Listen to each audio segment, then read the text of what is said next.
yang dinamakan ada kelebihan dan ada kekurangan. Oh ngono. Kekurangannya ya mung samene, kelebihannya iso nyawangi ngono kuwi, Pak. Tapi ki pinter lho, uncek ki niken. Ya.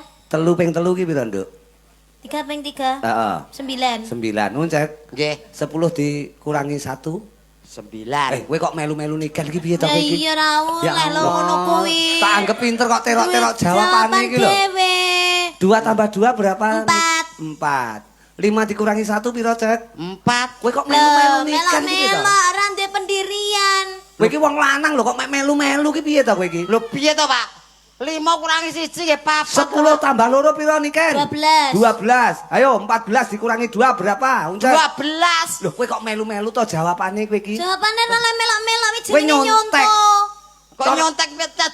Kowe ora ndek pendirian. Pertanyaan beda itu jawaban ya juga harus beda. Juga beda ngono. Juga Lah, Neng, beda. Hasilnya ya padha lho. Jajal kowe, takono. 10 tambah 2. Takono ning niken karo aku. 10 tambah 2. 12.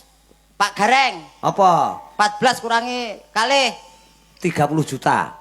Nah, kuwi lho beda. Beda. Kuwi beda ngono. Kuwi jenenge wong Iya, toh. lanang sing berprinsip ngono. 14 kurangi 2 iso Sing penting beda 30 juta. Wong iki jaman saiki kudu beda. Kudu beda. Walah, mulane tadi saiki do Sudah, goblok gini aja. kabeh.